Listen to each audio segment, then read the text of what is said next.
The silence in CNN's studio was deafening. For the first time in his decades-long career, Van Jones was genuinely speechless. The man who had analyzed thousands of political speeches, who had seen every trick and transformation in the book, was sitting frozen in his chair. What he had just witnessed from Zohran Mamdani wasn't just a speech. It was a complete metamorphosis that left even seasoned political observers questioning everything they thought they knew. The cameras were still rolling, but Jones looked like he'd seen a ghost. Because, in a way, he had. The warm, embracing candidate who had charmed audiences on TikTok and won over progressive hearts had just vanished before 8 million viewers. In his place stood someone else entirely. Someone who made even liberal allies wonder, who is the real Zohran Mamdani? The transformation had been building for weeks, but nobody in the media establishment had seen it coming. Behind the scenes at CNN, producers had been celebrating what they saw as their perfect progressive candidate: young, articulate, photogenic, and most importantly, safe. Mamdani's early interviews had been a dream for liberal networks. He smiled at the right moments, spoke in measured tones about hope and unity, and never strayed too far from the comfortable center-left talking points that made cable news executives comfortable. "He's Obama too," one CNN producer had whispered during a pre-show meeting just hours before the speech. Same charisma, same message of bringing people together. This guy could be our guy for the next decade. The network had invested heavily in the Mamdani narrative, featuring him in primetime slots and building him up as the fresh face of Democratic politics. Van Jones himself had been one of Mamdani's biggest boosters, praising his authentic connection to working people and his rare ability to unite rather than divide. That was before the speech that changed everything. The venue was the Jacob Javits Center, the same place Hillary Clinton had planned to celebrate her expected victory in 2016. The irony wasn't lost on anyone. Mamdani had chosen this symbolically loaded location for what his campaign had billed as a unity rally for New York's future. The mainstream media had expected another polished performance from their rising star. They were about to get something entirely different. The first warning sign came during sound check.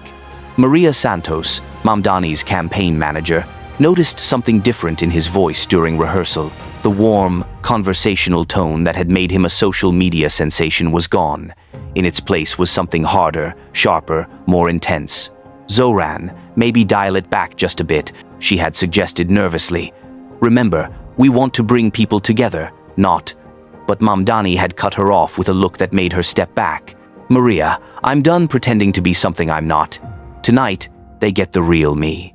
By the time Mamdani took the stage at 8:47 p.m., CNN's live coverage was already underway. Van Jones was in his element, providing his signature passionate commentary to millions of viewers. "Folks, what you're about to see is the future of progressive politics," he had told the audience just minutes before Mamdani appeared.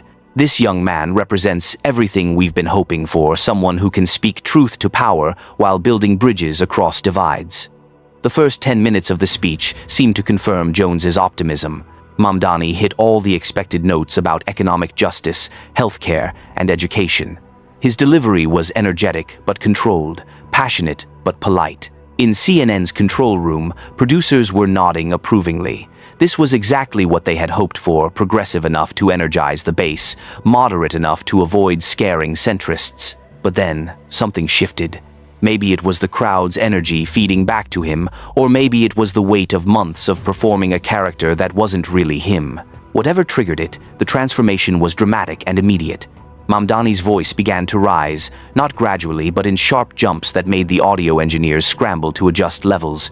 His gestures became more aggressive, his pacing more erratic. The teleprompter was still scrolling, but he had clearly abandoned the script. "You want to know what's wrong with this city?" Mamdani suddenly shouted, his voice echoing through the cavernous space. "It's not the policies, it's the people who've been lying to you about what those policies really mean." The crowd roared approval. But in CNN's studio, Van Jones shifted uncomfortably in his seat. This wasn't the message they had discussed in pre-interviews. This wasn't the candidate they had been promoting. What happened next would be replayed on cable news for weeks. Mamdani grabbed the microphone stand with both hands and leaned into it like a rock star mid-performance. For too long, we've been playing nice with people who want to destroy everything we believe in, he shouted, his voice now completely raw with emotion. For too long, we've been smiling while they rob us blind and tell us to be grateful for the crumbs. In the studio, Van Jones's expression had changed from confusion to genuine concern.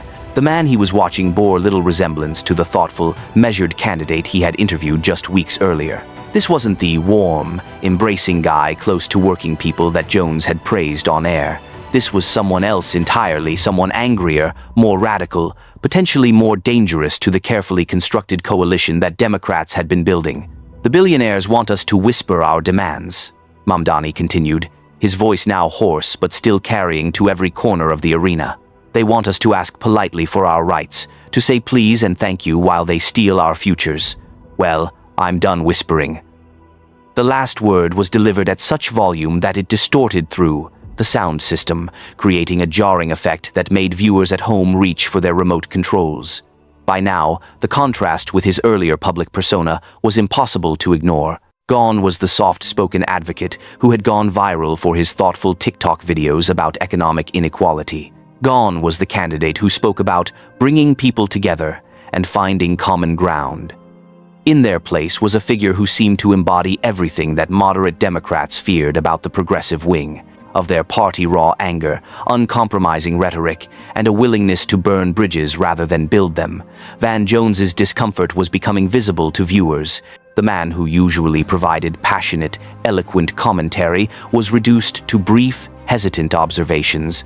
Well, he's certainly energized tonight, Jones managed during a brief pause in Mamdani's tirade, but his voice carried none of its usual conviction. Behind the scenes, CNN producers were frantically messaging the control room. Is this live? Can we cut? What's our backup plan? The speech continued for another 20 minutes, each moment more intense than the last. Mamdani attacked not just Republicans but moderate Democrats, not just corporations but anyone who had ever suggested that progressive change should be incremental rather than revolutionary. He called out specific politicians by name, including some who had endorsed him. He questioned the loyalty of anyone who had ever compromised on progressive principles. It was political theater of the most dangerous kind, the kind that could energize a base while alienating everyone else. When it finally ended, the silence in CNN's studio was profound. Van Jones sat staring at the screen for a full 10 seconds after Mamdani left the stage, clearly struggling to process what he had just witnessed. When he finally spoke, his words would become the defining moment of post-speech coverage. "I think he missed an opportunity," Jones said slowly, his usual confidence replaced by something closer to bewilderment. The warm, open, embracing guy that's close to working people, was not on stage tonight, and there was some other voice on stage. It was a devastating critique, made more powerful by who was delivering it. This wasn't a Republican attack dog or a conservative commentator taking shots at a progressive candidate. This was Van Jones, Obama's former advisor, one of CNN's most prominent liberal voices, a man who had built his career championing exactly the kind of progressive politics that Mamdani claimed to represent. And he was essentially saying that the candidate he had supported had just revealed himself to be someone entirely different. Jones continued, his analysis becoming more pointed with each sentence. "I think the mad Donnie that we saw on the campaign trail, who was a lot more calm, who was a lot warmer, who was a lot more embracing, was not present in that speech. And I think that Mom Donnie is the one you need to hear from tonight."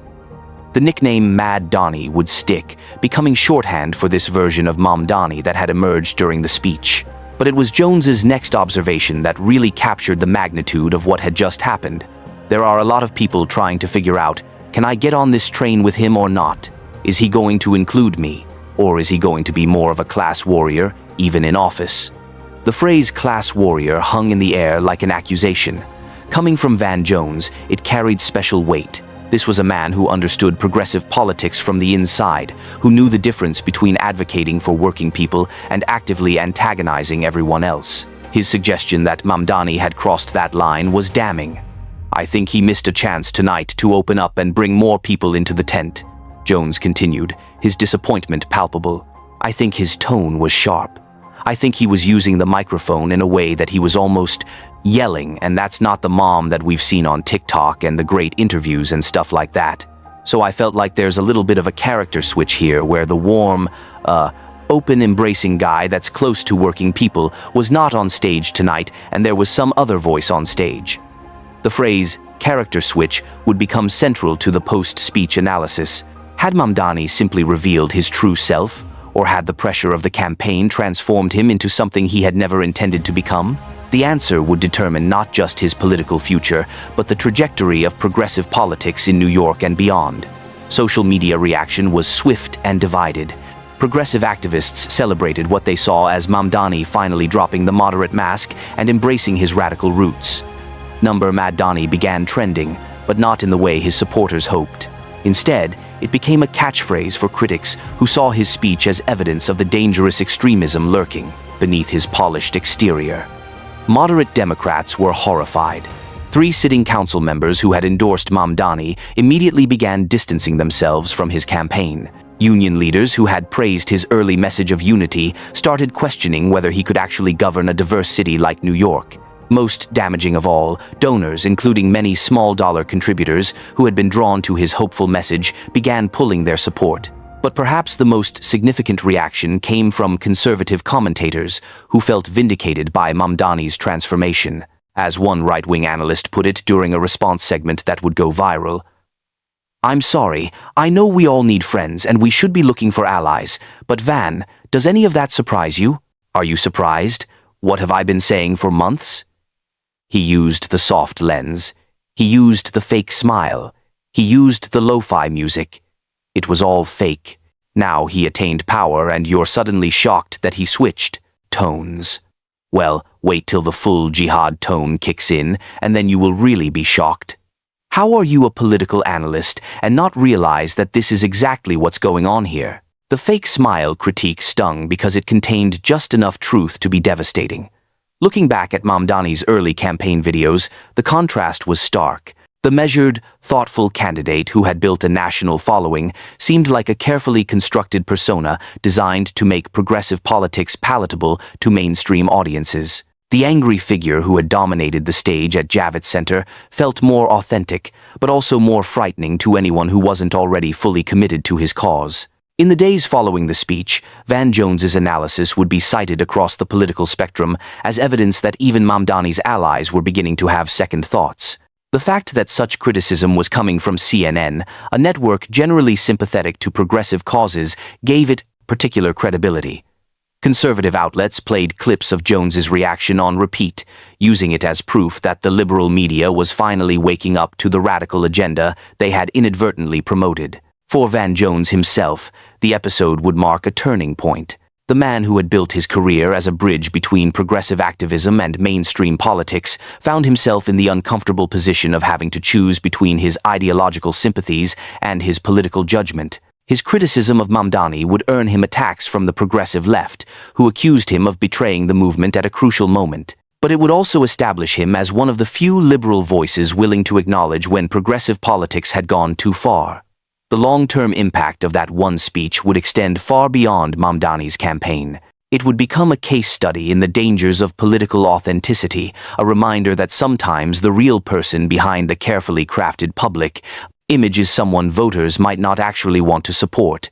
And it would serve as a warning to future progressive candidates that in an age of constant scrutiny, there's nowhere to hide once the mask comes off. As for Zohran Mamdani, he would spend the remainder of his campaign trying to reconcile the two versions of himself that the public had now seen.